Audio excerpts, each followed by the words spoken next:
Fala galera, beleza? Bom, hoje eu estou aqui no quadro Me Perguntaram para tirar uma dúvida de um jovem que me fez a seguinte pergunta na quarta-feira à noite. Plantaram vento e colheram tempestades. O que isso quer dizer, Luiz? Eu estava ministrando na quarta-feira e eu acabei citando esse versículo e não entrei em detalhes porque o tempo já estava escasso. E para minha surpresa, após a ministração, eu fui para minha casa e eu recebi uma mensagem perguntando o que esse versículo queria dizer. Bom, eu quero compartilhar com vocês a resposta porque eu acho que pode ser de grande utilidade para a sua vida espiritual. Bom, Oséias 4,7 fala: plantar o vento, colher tempestades. O que isso quer dizer, Luiz?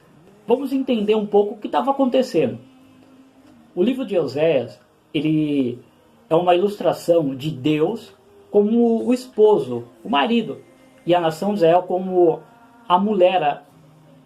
E o que acontece? Deus era um marido que fazia de tudo para a mulher, mas a mulher era adúltera. Ela não era fiel ao marido. Ela procurava sempre o amante. O marido ia, pegava a mulher de volta, recebia, fazia todo o ato de amor e depois ela voltava de novo para seus amantes. Isso figurando que a nação de Israel era como essa mulher.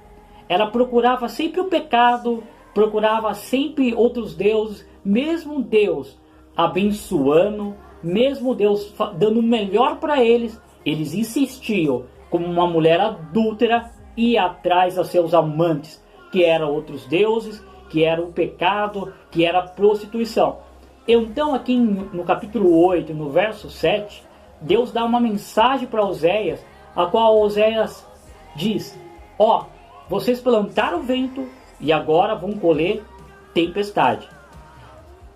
Oséias está falando num tempo onde a agricultura era a principal fonte de renda. Nós precisamos analisar isso.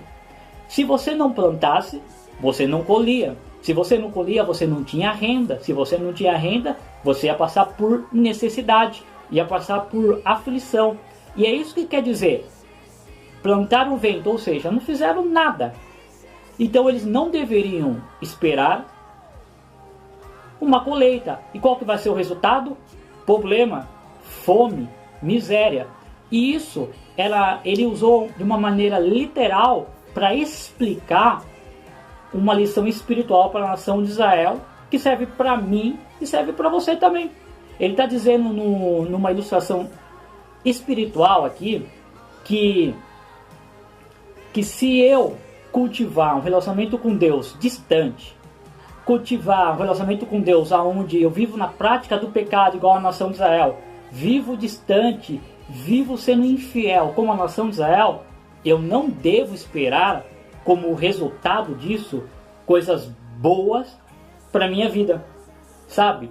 Jó no capítulo 8 e no verso 4, ou melhor dizendo, capítulo 4 e verso 8, ele diz assim: plantaram desgraça, colheram desgraça.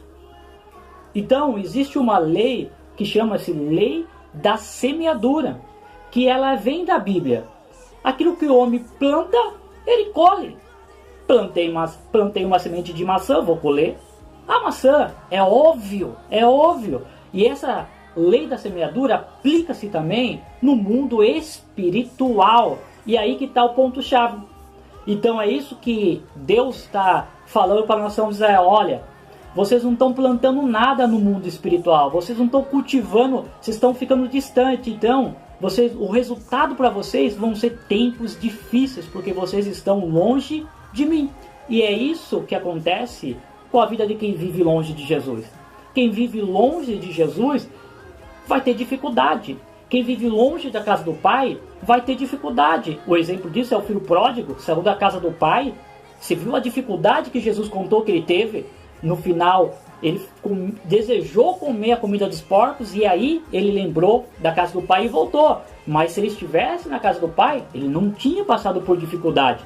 E talvez você me fale agora: Luiz, bom, eu estou longe da igreja, estou no pecado, estou na pornografia, estou no adultério e a minha vida está boa. Estou prosperando, tô me dando bem, tô bem empregado. Eu conheço pessoas que estão afastadas da igreja e se tão bem. Aí que é o erro. Esse é a grande jogada de Satanás. Ele mostra só a parte boa. Se você está bem, se pessoas que estão longe de Jesus aparentemente estão boas, pode até ser, mas é ilusão. Por que eu falo que é ilusão? Porque ainda não chegou o tempo da colheita, gente. Às vezes a pessoa, você pode estar afastado, a pessoa está afastada, está vivendo bem, está tendo alegria, mas é sinal que não chegou a colheita. Mas um dia a colheita chega. E o apóstolo Paulo também reforça isso em Gálatas 6, 7, dizendo: não se enganem, aquilo que o homem plantar, isso ele vai colher, porque Deus não se deixa escarnecer. Plantou na carne, no pecado, vai colher o pecado. E Romanos 6, 23 diz o quê? O salário do pecado, o resultado disso é o quê? A morte. A morte é eterna, o sofrimento é eterno.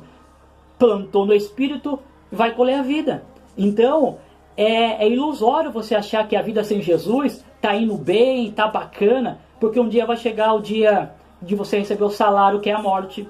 Um dia vai chegar o dia da colheita de tudo que você plantou, e vai ser o que? A morte. Vai ser tempestade, vai ser luta, vai ser dificuldade.